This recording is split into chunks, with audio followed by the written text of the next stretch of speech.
ایک صحابی آئے، آ کے سوال کیا، عرض کی حضور فقیر ہوں، بھوکا ہوں، غریب ہوں، اور اسے بھی سوچنا چاہیے جس کے دروازے پہ سوال ہو رہا ہے کہ تو خوش نصیب ہے، تیرے دروازے پہ کو لینے آیا۔ حضور میں بھکاری ہوں، میرے حبیب کریم صلی اللہ علیہ وسلم وہ محبوب کہ جن کے دروازے سے کبھی کوئی خالی گیا ہی نہیں۔ فرمایا یہ تو تیری بات بڑی خوب ہے، لیکن میں چاہتا ہوں تو یہاں سے مانگے، اس کے بعد کہیں اور سے نہ مانگے۔ حضور کیا حکم ہے؟ فرمایا کچھ بھی نہیں تیرے پاس، کچھ نہیں۔ عرض کی حضور ایک پیالہ ہے، ایک کمبل ہے، آدھا اوڑھ لیتا ہوں آدھا بچھا لیتا ہوں، پیالے سے پانی پی لیتا ہوں۔ فرمایا لے آ، راس دیکھنا، راس انویسٹمنٹ دیکھنا کاروبار کی کتنی ہے۔ لائے، حضور نے صحابہ کے سامنے کھڑا کر کے فرمایا کون خریدے گا بھائی؟ اللہ کرے آج ساری توجہ آپ کی میری بات پہ ہو، کیونکہ لفظ میرے ہیں، بات تو میں رسول اللہ کی بیان کر رہا ہوں۔ کیا انداز اختیار فرمایا کون خریدے گا؟ ایک صحابی کہنے لگے حضور 1 دینار میں خریدتا ہوں۔ فرمایا نہیں، بولی بڑھاؤ۔ صحابی کہنے لگے حضور 2 دینار دیتا ہوں۔ میرے حبیب نے کیا فرمایا؟ میرے حبیب نے فرمایا لو میں تمہیں دیتا ہوں۔ 2 دینار کی چیزیں بیچی۔ حضور نے فرمایا ادھر آ، 2 دینار پکڑ، جا کلاڑا لے کے آ، جا رسی لے کے آ۔ وہ لائے، اس میں پھل، کلاڑے میں پھل، نصیب دیکھو صحابی کے، دستہ اور پھل نبی پاک نے اپنے ہاتھوں سے لگایا۔ فرمایا چل پکڑ، جا جنگل میں جا کے لکڑیاں کاٹ، اپنے کندھے پر لکڑیاں رکھ اور جا بیچ۔ صحابی کہتے ہیں 1 مہینے کے بعد وہ آیا، مہینے کے بعد حضور نے فرمایا تیرا حال کیا ہے؟ عرض کی حضور سارے گھر والوں کے بستر بن گئے، حضور سب کے کپڑے آ گئے، یا رسول اللہ سارا کچھ ہو گیا ہے۔ اور وہ اس کے نصیبیں جیب میں ہاتھ ڈال کے کہنے لگا حضور یہ 10 نذرانہ، یہ 10 دینار میں نذرانہ دینے کے لیے لایا ہوں، میں صفا کے طالب علموں کے لیے لایا ہوں، میں دین کے مجاہدوں کے لیے لایا ہوں۔ اٹھ باندھ کمر، کیوں ڈرتا ہے؟ پھر دیکھ خدا کیا کرتا ہے۔ اللہ فرماتا ہے دنیا دار تجھے سوچ سمجھ کے دیں گے، میرے محبوب کے در کا گدھا بن کے آ، میں تجھے بغیر حساب کتاب ہی عطا فرما دوں گا۔ پیسے اہمیت نہیں رکھتے، ان کی وہ اہمیت نہیں جو دنیا نے بنا لی۔ حضرت محبوب سبحانی غوث اعظم شیخ عبد القادر جیلانی آپ ایک کاروبار بھی کرتے تھے، تو آپ کا کچھ مال آ رہا تھا جہاز کے ذریعے۔ ایک بندے نے خبر دی کان میں حضور جہاز ڈوب گیا، فرمانے لگے الحمدللہ الحمدللہ۔ ڈوب گیا جناب، یہاں جہاز ڈوب جائے تو بندہ بھی ڈوب جاتا ہے۔ کہتے ہیں صاحب انتقال کر گئے، 10 لاکھ کا نقصان ہو گیا، مال ڈوب گیا، پورا جہاز ہی۔ فرمایا الحمدللہ، اور تم نے جلدی کی خبر دینے میں سبق پڑھا رہا تھا، کیوں مجھے دخل اندازی دی تم نے میرے کام میں، کیوں دخل اندازی کی؟ سب الحمدللہ۔ تھوڑی دیر کے بعد اس نے پھر کان میں کہا حضور وہ غلط خبر تھی، جہاز بچ گیا۔ فرمانے لگے الحمدللہ۔ پھر شاگردوں سے کہنے لگے میرا چہرہ دیکھ رہے تھے پہلی خبر کے بعد بھی، اس خبر کے بعد بھی؟ کہا حضور دیکھ رہے تھے۔ فرمایا کوئی تبدیلی تو نہیں آئی؟ کہا حضور نہیں۔ فرمانے لگے شکر الحمدللہ، رب نے میرا دل دولت سے نہیں جوڑا، اپنی ذات کے ساتھ جوڑ کے رکھا ہوا ہے، تبدیلی تو نہیں آئی۔ یہاں تو ٹینشن ہی ٹینشن ہے، ڈپریشن ہی ڈپریشن۔ اور بات کس کی ٹینشن ہے؟ پیسے کوئی نہیں، دولت کوئی نہیں، کوئی چکر چل جائے نا کبھی، اس سے بھی کبھی پوچھ جس کے پاس ہے، وہ تجھ سے زیادہ غریب ہے، اس سے کبھی پوچھ، وہ تجھ سے زیادہ آزمائش میں ہے۔ ایک روایت میں نے پڑھی، کلیجہ منہ کو آیا، مصطفیٰ کریم بیٹھے تھے، تو سیدہ عائشہ صدیقہ رضی اللہ تعالیٰ نے عرض کی یا رسول اللہ صلی اللہ علیہ وسلم وہ دیکھیں سیدہ فاطمہ آ گئی ہے، وہ دیکھیں بی بی صاحبہ بغیر بتائے آ گئی۔ حضرت فاطمہ الزہرا آئی، حضور نے فرمایا فاطمہ بغیر اطلاع کے؟ حضور چھوٹا سا کام تھا۔ کیسے آئی ہو؟ تو بی بی صاحبہ نے نا، عورتوں کا پلو ہوتا ہے نا چادر کا، پلو کھولا تو ایک روٹی بندھی ہوئی تھی، ایک روٹی چادر میں، یہاں لوگ زیور باندھتے، دولت باندھتے، ایک روٹی حضرت فاطمہ نے پلو میں باندھی، کھول کے پیش کی۔ کہا بیٹے یہ کیا ہے؟ کہا ابا جی کئی دنوں سے گھر میں روٹی نہیں پکی تھی، آج علی کچھ جون لائے تھے، پیسے ہیں، چند روٹیاں بنی ہیں۔ تو بچوں نے تو کھا لیا، تو میرے سامنے بھی ایک روٹی آئی تھی، میں نے لقمہ توڑا ہے تو مجھے خیال آیا پتہ نہیں مصطفیٰ نے کھایا ہے کہ نہیں کھایا، پتہ نہیں حضور نے روٹی کھائی ہے کہ نہیں، میں لے کے حاضر ہو گئی ہوں، مہربانی فرمائے۔ تو فرمایا بیٹے بیٹھ جا۔ حضرت فاطمہ بھی بیٹھ گئی، سیدہ عائشہ کہتی حضور بھی بیٹھ گئے۔ فرمایا فاطمہ کتنے دنوں سے نہیں کھایا؟ عرض کی حضور 3 دن سے۔ فرمایا بیٹے میں نے 5 دن سے نہیں کھایا، آ جا، دونوں باپ بیٹی مل کے کھاتے۔ روٹی 2 حصوں میں حضور نے بانٹی، فرمایا چل آدھی تو کھا آدھی میں کھاتا ہوں۔ حضرت فاطمہ نے لک توڑ کے وہ میرا کھتو رو پڑی، حضور 5 دن سے نہیں کھائی۔ میں بیٹے چپ کر، ہمارا دنیا سے کیا تعلق، ایک پل رہ گیا ہے، بس اللہ پھر جنت کی ساری نعمتیں عطا فرما، رونے والی بات ہی نہیں ہے اس میں، بس ہمارا کیا تعلق، ایک پل ہے، پھر مالک بڑا کچھ عطا کرے گا۔ حضرت علی شیر خدا رضی اللہ تعالیٰ عنہ کوفے کے چوک میں کھڑے تھے تو کہہ رہے تھے یار میرے نہ طامت پرانی ہو گئی ہے، یہ میں نے زرہ بیچنی ہے، کوئی بندہ مجھ سے خرید لو تاکہ میں نئی طامت لے لوں۔ تو ایک بندہ کان میں کہنے لگا حضور طامت کے پیسے بھی نہیں، فرمانے لگے پیسوں کو چھوڑ، علی کا سینہ دیکھ اللہ نے ایمان کی دولت سے بھرا ہوا ہے۔ فرمایا ضرورت نہیں تھی، اب ذرا احساس ہوا ہے کہ زیادہ ہی پھٹ گیا ہے، پردہ نہیں صحیح طرح پورا کرتا، تو میں نے کہا چلو زرہ بیچ کے نیا لے لے، ضرورت نہیں، مزاج نہیں، طبیعت نہیں، انہوں نے ماحول نہیں بنایا، ہمارے تو حد ہو گئی، اتنا بری حالت ہے کہ ناقابل برداشت۔ حضرت عمر فاروق رضی اللہ تعالیٰ عنہ صحابہ نے مسجد نبوی میں بیٹھ کے میٹنگ کی۔ عمر کی تنخواہ بڑی تھوڑی ہے مال غنیمت میں سے، اب تو عمر کے پوتے بھی ہیں، نواسے بھی ہیں، رشتہ داریاں بھی ہیں، تعلق بڑھ گئے ہیں، اور عمر فاروق بوڑھے بھی ہو گئے۔ میٹنگ ہوئی مسجد میں، اس طرح کریں کہ عمر کا کچھ تھوڑا سا نا مشاعرہ، کچھ تنخواہ، کچھ خدمت، کچھ وظیفہ بڑھا دے۔ بات طے ہو گئی، جب مکمل ہو گئی تو کہنے لگے یہ بتاؤ شیر سے بات کس نے کرنی ہے، ادھر جائے گا کون، پہلے اس کا نام تو بتاؤ، وہاں جائے گا کون؟ تو انہوں نے کہا یہ تو ہم نے سوچا ہی نہیں، بات تو بڑی تگڑی ہے، عمر سے کون بات کرے گا، یہاں جتنا مرضی تگڑا پیر ہو آپ نذرانہ لے کے جائے مسئلہ ہی کوئی نہیں، ابھی کسی کو کہنا پڑا ہے، کہتے ہیں جناب کون بات کرے گا؟ تو ایک صحابی کہنے لگے کہ حضرت عمر رضی اللہ تعالیٰ عنہ کی جو صاحبزادی ہے نا حضرت حفصہ رضی اللہ تعالیٰ عنہ، وہ ام المومنین بھی ہیں، حضور علیہ السلام کی زوجہ ہیں، مومنوں کی ماں ہے، ان سے کہتے ہیں، اور ان کے والد بھی ہیں۔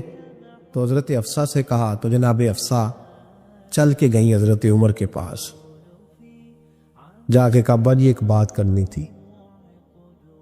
انہوں نے کہا بیٹے کرو، تو ان کو بھی پتا تھا نا جاہو جلال کا۔ کہنے لگے ابا جی مسجد نبوی میں صحابہ کی میٹنگ ہوئی ہے، ایک ہی محلے میں ایک ہی شہر میں لوگ رہتے ہیں تو ایک دوسروں کی خرچوں کا ضروریات کا پتہ ہے۔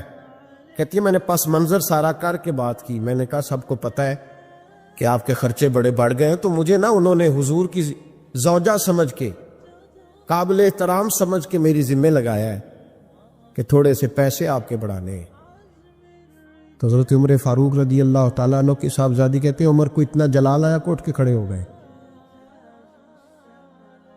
کہنے لگے حفصہ ان لوگوں کے نام بتا، میں انہیں دروں سے ماروں گا اور اس طرح ماروں گا کہ ان کی کمر پہ نشان پڑے، ان کی کمروں پہ نشان پڑے، اس انداز میں درے ماروں گا کہ مجھے زخم نظر آئے۔ کہا ابا جی اتنا جلال کس بات کا، سادی سی بات ہے۔ تو سیدنا عمر فاروق رو پڑے، کہنے لگے سادی سی بات ہے، میرے لیے مسجد نبوی میں بیٹھ کے میٹنگ ہوتی رہی کہ عمر کو دولت دینی ہے، لوگوں نے یہ مجھے سمجھ لیا ہے، مسجد نبوی میں بیٹھ کر میرے لیے یہ میٹنگ ہوتی رہی کہ عمر کو پیسے دینے ہیں، اس کو دولت کے ساتھ ہم نے نواز رہے، مسجد نبوی میں میرے لیے کس کو یہ جرت ہوئی؟ فرمایا حفصہ کاش کہ تو میرے پاس پیغام لے کے نہ آتی، کوئی اور آتا اور پھر میں اسے دروں سے مارتا۔ حضرت حفصہ کہتی ہے میں خاموش ہوئی تو میری طرف دیکھ کے فرمانے لگے بتا نا، تو نبی پاک کے گھر میں رہتی تھی، میرے مصطفیٰ کا طریقہ کیا تھا، کرنا بات، اس طریقے پہ میرے ساتھ گفتگو کر. تو حضرت حفصہ کہتی میں رو پڑی ہوں. میں نے کہا ابا جی غلطی ہو گئی، آئندہ نہیں کروں گی. بھائی معیار بنایا ہوا تھا. آپ یقین کریں ہمارے تعلقات آپ شادی پہ دیکھ لیں، جو غریب رشتہ دار ہے اسے کون بنانے جاتا ہے؟ لیکن ساری برادری کٹھی اس کے دروازے پہ بیٹھی ہے، جس نے آنا ہے تو کچھ لے کے آنا ہے. ہر چیز دولت میں تلے گی. معیار ہی دولت بن گیا ہے، مقصود ہی دولت بن گیا. اس پیسے نے، اس دنیا داری نے، دنیا دار پجاری زردے کتے اندھے گل ٹلی ہو. اتنا سخت رویہ لوگوں نے اپنا لیا، رشتوں کا تقدس نہیں رہا. ایک مجلس میں نے ایسا رنگ بھی دیکھا، ایک ایسا شخص جسے میں ذاتی طور پہ جانتا ہوں کہ عالم بھی ہے، پرہیزگار بھی ہے، نیک بھی ہے، وہ بھی بیٹھا تھا اور اس کے ساتھ ایک سیٹھ بھی بیٹھا تھا. لیکن جو لوگوں کا عقیدت کا رشتہ اس درویش کے ساتھ ہونا چاہیے تھا وہ سیٹھ کے ساتھ تھا. تو میں غور کر رہا تھا کہ یار قوم کا ذہن کس طرح کا ہو گیا. صرف اس کے ہاتھ میں پیسے، دولت مند ہے، اس آدمی کی درویشی بھی گئی، علم بھی گیا، تقوی بھی گیا، صرف پیسے نہیں ہے اس کے پاس تو وہ کونے میں لگا ہوا ہے اور اس سے لوگ بچ بچ کے سلام. اور میں کہا کرتا ہوں عقیدت کا پتہ چلتا ہی تب ہے جب اجتماع ہوتا ہے. اکیلے درویش بیٹھے ہیں تو سب جھک کے سلام لیتے ہیں، اور جب وہ 2 MNA کے بیچ، 3 MPA کے بیچ، 5-7 سیٹھوں کے بیچ بیٹھے گا پھر تیری عقیدت کا پتہ چلے گا. پھر پتہ چلے گا تیرا اللہ کے بندے سے رشتہ کس طرح کا ہے اور دولت کے بندے کے ساتھ رشتہ کس طرح. ہمارے رویوں کے اندر یہ فرق ہے کہ ہم اس وقت آدمی کو تولتے ہیں کہ اس کے پاس دولت کس طرح کی ہے. وقت کے امیر تھے حضرت عمر بن عبدالعزیز. توجہ ہے میری بات پر؟ حضرت عمر بن عبدالعزیز بادشاہ تھے. اب ہم لوگوں نے بھی بچوں کا بہانہ لگایا ہوا ہے نا، بازی وہ میں چاہتا ہوں بچوں کا کچھ بن جائے، تو بچے بالغ ہو گیا تو کرانا رجسٹریاں ان کے نام، فارغ ہو جاؤ، آ جاؤ مسجد میں چھوڑو. لیکن پھر بھی کنجیاں دینے کو دل نہیں کرتا. پھر بھی بابا جی کی پیالیوں سے مرنے کے بعد پیسے نکلتے ہیں، پھر بھی ان کے تکیے کے بیچ سے بھی کچھ وہ نوٹ نکل آتے ہیں جو اب چلتے بھی نہیں. گزر گیا زمانہ، یہ لگتے ہی نہیں. بزرگ ناراض نہ ہو جائیں، لیکن جو بات کر رہا ہوں بہرحال اس کے پیچھے کچھ پس منظر ہے. یہ بھی بہانہ ہے. بینک بیلنس اپنے نام، زمین جائیداد ساری اپنے نام، اور کمائی کس کے لیے کر رہا ہے؟ بچوں کے لیے. نام کس کا لے رہا ہے؟ بچوں کا. یہ کس طرح کا بچوں؟ بہانہ نہ لگاؤ، صاف کہو کہ اپنے لیے کما رہا ہوں. صاف کہو. کیوں بچوں کا نام لیتے ہو جب ہر چیز کی کنجی تو رکھی ہوئی ہے باندھ کے اپنے ساتھ؟ حضرت عمر بن عبدالعزیز بادشاہ تھے. آواز دی گھر میں بیٹھے، بیٹی پانی کا پیالہ تو لاؤ. بیٹی خاموش ہو گئی. ساتھ والا کمرہ بیٹی کا. پھر آواز دی، بیٹے سن رہی ہو؟ کہ ابا جی سن رہی ہوں، پانی کا پیالہ دینا. بیٹی خاموش ہو گئی. تیسری آواز دی تو زوجہ پانی لے کے آ گئی. لیکن حضور پانی. حضرت عمر بن عبدالعزیز کو غصہ آیا، کہنے لگے بچے کس لیے ہیں؟ وہ خود کیوں نہیں آئی؟ اب اتنی نافرمان ہو گئی ہے کہ ایک پیالہ پانی کا باپ کو نہیں دے سکتی، کیوں نہیں آئی؟ تو زوجہ کہنے لگی چلیں درگزر کریں. اس نے کہا ابا کو نہیں بتانا، پی لے. کیوں نہیں بتانا؟ بتاؤ کیوں نہیں آئی؟ میں نے اس کو پکارا تھا، تمہیں پکارتا تو تم آتی، تمہیں بتانا پڑے گا. جب بات ذرا آگے بڑھی تو ماں تھی نا، بات بیٹی کی تھی تو اماں رو پڑی، آنکھوں میں آنسو آئے. کہا کیوں روئی ہو؟ کہنے لگی بیٹی کا پاجامہ پھٹ گیا، دوسرا ہے نہیں، اور آپ لے کے بھی نہیں دیتے.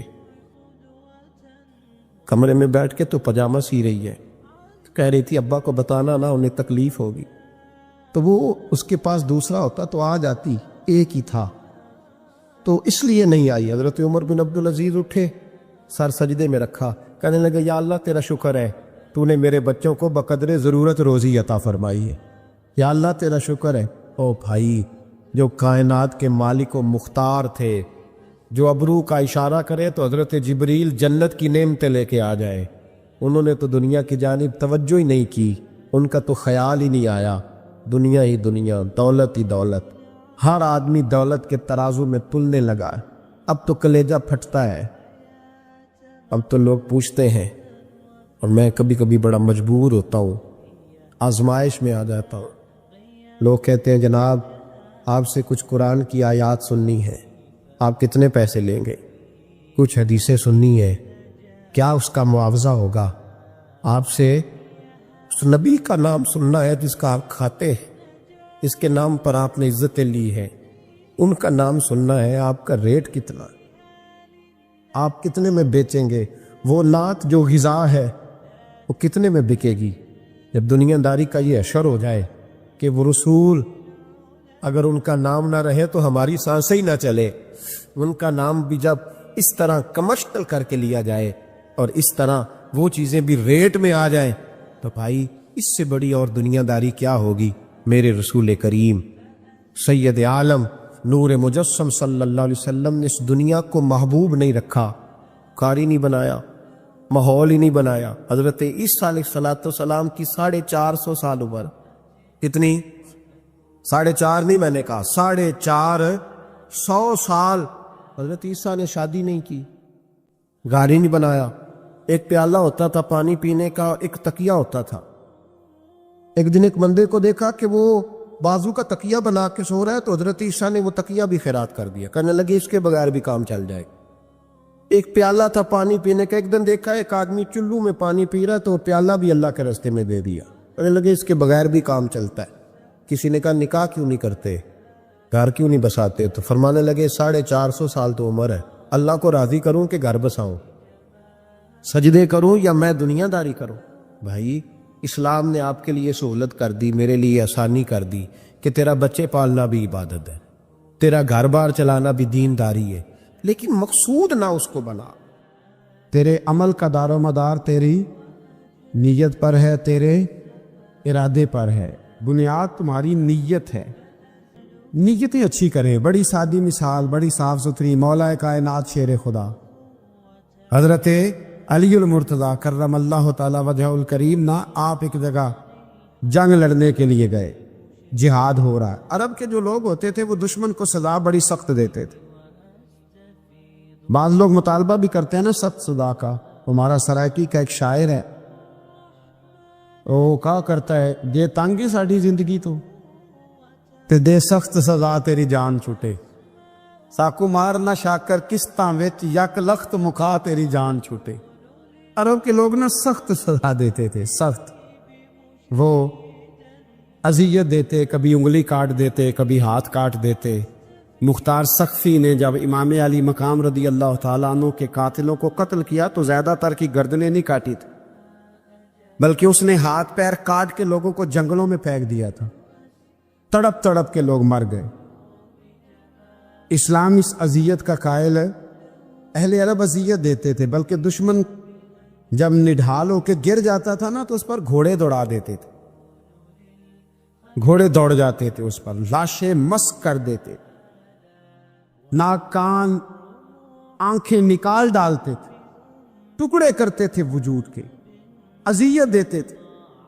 تو جب کوئی آدمی کسی کے نرگے میں آ جاتا تھا نا، قابو میں آتا تھا، تو اس کی خواہش ہوتی تھی کہ میں مارنے والے کو غصہ دلاؤں تاکہ مجھے جلدی مار دے، اذیت نہ دے، تکلیف نہ دے، مجھے جلدی مار ڈالے، جلدی قتل کر ڈالے۔ یہ ان کا مزاج ہوتا تھا، رویہ ہوتا تھا۔ حضرت مولا علی شیر خدا کرم اللہ تعالی وجہ الکریم دشمن پر غالب آ گئے۔ جب غالب ہوئے تو اس نے معاذ اللہ حضرت علی پر تھوک دیا۔ کافر تھا، اس کا ارادہ یہ تھا کہ میں حضرت علی کو غصہ دلاتا ہوں تاکہ یہ مجھے جلدی مار دے، لیکن اسے نہیں پتا تھا یہ علی ہے، اسے نہیں خبر تھی کہ یہ جو خمیر ہے نا، ان کی تربیت مدینے والے محبوب نے فرمائی ہے۔ یہاں جو چمک دمک ہے اس کا رنگ ساری دنیا سے نرالا ہے، انوکھا ہے، شاندار ہے، وزادار ہے، کمال ہے۔ کہا حضرت علی پر معاذ اللہ میں یہ کام کرتا ہوں تاکہ وہ جلدی قتل کر دیں گے، لیکن جب اس نے مولا علی کی طرف یہ نازیبا حرکت کی تو حضرت علی نہ تلوار چھوڑ کے پیچھے ہٹ گئے۔ توجہ کرنا، رزلٹ دیکھنا، مولا علی پیچھے ہٹ گئے اور فرمانے لگے جا تو آزاد ہے۔ وہ کہنے لگا میں آزاد ہوں، کس طرح، کیسے؟ تو حضرت علی فرمانے لگے میرا تیرا ذاتی جھگڑا تو کوئی نہیں نا، نہ تو نے میری زمین پہ قبضہ کیا، نہ میرا مال لوٹا، نہ میری عزت پر ہاتھ ڈالا. میرا تیرا جھگڑا اللہ کی رضا کے لیے، خالص اس لیے کہ تو اللہ کی نافرمانی کر رہا، خالصتاً اس لیے تیرا اور میرا یہ جھگڑا ہے.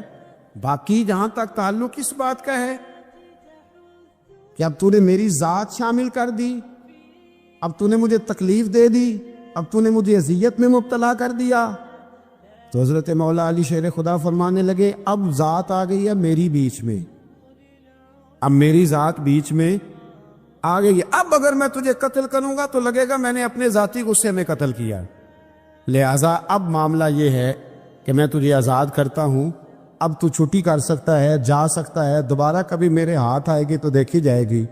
مولا کائنات نے اسے چھوڑ دیا، لیکن وہ حضرت علی کا غلام بن گیا. وہ غلام بن گیا، کہنے لگا علی اب سمجھ آئی ہے کہ دین کتنا شاندار ہے، دین کتنا اعلیٰ ہے، دین کی قدریں کتنی پاکیزہ اور کتنی حسین ہیں اور کتنا منور ہے. محبوب کریم کا دین، آپ مجھے کلمہ ہی پڑھا دیں.